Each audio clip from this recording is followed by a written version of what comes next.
Hello students, KCET 2025ಕ್ಕೆ ಸಂಬಂಧಪಟ್ಟಂತೆ ಒಂದು important ಇನ್ಫಾರ್ಮೇಷನನ್ನು ಈ ವಿಡಿಯೋದಲ್ಲಿ ನಾವು ತಿಳ್ಕೊತಾ ಹೋಗೋಣ. ವಿಡಿಯೋನ ಸ್ಟಾರ್ಟ್ ಮಾಡ್ತೀನಿ. ಅದಕ್ಕಿಂತ ಮೊದಲು ಲೈಕ್ ಮಾಡಿ ಮತ್ತು ತಪ್ಪದೆ ಸಬ್ಸ್ಕ್ರೈಬ್ ಮಾಡ್ಕೊಳ್ಳಿ. ಸೊ ಈಗ ನಾವು ಇನ್ಫಾರ್ಮೇಷನನ್ನು ತಿಳ್ಕೊತಾ ಹೋಗೋಣ. ಸೊ ಈಗಾಗಲೇ KCET 2025ಕ್ಕೆ ಅಪ್ಲಿಕೇಶನ್ಸ್ಗಳು ಸ್ಟಾರ್ಟ್ ಆಗಿದೆ. ಈಗಾಗಲೇ ವಿದ್ಯಾರ್ಥಿಗಳು ಅಪ್ಲಿಕೇಶನನ್ನು ಹಾಕಿರ್ತೀರ. ಅಪ್ಲಿಕೇಶನ್ ಹಾಕುವಾಗ ಯಾವುದಾದ್ರೂ ಡೀಟೇಲ್ಸನ್ನು ತಪ್ಪಾಗಿ ನೀವು ಎಂಟರ್ ಮಾಡಿ ಅಪ್ಲಿಕೇಶನನ್ನು ಹಾಕಿದ್ರೆ ಸೊ ನೀವು ಅದನ್ನು ಎಡಿಟ್ ಮಾಡ್ಕೋಬೋದಾಗಿರುತ್ತೆ. ಸೊ ಯಾವ ರೀತಿ ಎಡಿಟ್ ಮಾಡ್ಬೋದು ಇದನ್ನು ನಾವು ಈ ವಿಡಿಯೋದಲ್ಲಿ ತಿಳ್ಕೊತಾ ಹೋಗೋಣ. ಸೊ ಈಗ ಕೋಟಾಗಳಿಗೆ ಸಂಬಂಧಪಟ್ಟಂತೆ ನೀವು ಯಾವುದಾದ್ರೂ ಒಂದು ಕೋಟಾವನ್ನು ಕ್ಲೈಮ್ ಮಾಡಿರ್ತೀರ.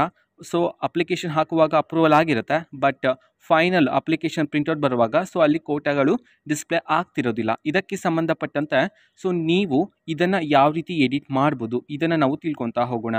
ಸೊ ನೀವು ಯಾವ ಕೋಟಾವನ್ನು ಕ್ಲೈಮ್ ಮಾಡಿದ್ರೆ ನೋಡಿ, ಸೊ ಆ ಒಂದು ಕೋಟಾಗೆ ಸಂಬಂಧಪಟ್ಟಂತಹ ಡಾಕ್ಯುಮೆಂಟ್ಸ್, ಒರಿಜಿನಲ್ ಡಾಕ್ಯುಮೆಂಟ್ಸನ್ನು ತಗೊಂಡು ಹೋಗಿ ನೀವು ಸೆಕೆಂಡ್ PUCನ ಯಾವ ಕಾಲೇಜಲ್ಲಿ ಓದ್ತಿದ್ರೋ ಸೊ ಆ ಒಂದು ಕಾಲೇಜ್ಗೆ ಹೋಗಿ ನೀಡಿದ್ರೆ ಸೊ ಅಲ್ಲಿ ನೀವು ಹೇಳಬೇಕಾಗತ್ತೆ ನನ್ನ ಅಪ್ಲಿಕೇಶನನ್ನು ಈ ರೀತಿ ಎಡಿಟ್ ಮಾಡಬೇಕಂತ ಹೇಳಿ. ಸೊ ಅವರು ಎಡಿಟ್ ಮಾಡಿ ಕೊಡ್ತಾರೆ.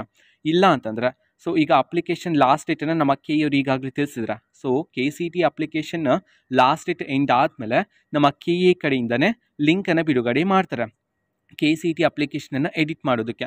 ಸೊ ಆ ಒಂದು ಲಿಂಕನ್ನು ನೀವು ಯೂಸ್ ಮಾಡಿಕೊಂಡು ನೀವು ಸಹ ಎಡಿಟ್ ಮಾಡ್ಬೋದಾಗಿರುತ್ತೆ. ಸೊ ಈಗಲೇ ಎಡಿಟ್ ಮಾಡಬೇಕಂತಂದ್ರೆ ಸೊ ನೀವು ಯಾವ ಕಾಲೇಜಲ್ಲಿ ಸೆಕೆಂಡ್ PUCನ ಓದ್ತಿದ್ರೋ ಸೊ ಆ ಒಂದು ಕಾಲೇಜ್ಗೆ ಹೋಗಿ ಸೊ ಬೇಕಾಗಿರ್ತಕ್ಕಂತಹ ಒರಿಜಿನಲ್ ಡಾಕ್ಯುಮೆಂಟ್ಸನ್ನು ನೀಡಿ ನೀವು ಎಡಿಟ್ ಮಾಡ್ಬೋದಾಗಿರುತ್ತೆ ಕೋಟಾಗಳಿಗೆ ಸಂಬಂಧಪಟ್ಟಂತೆ.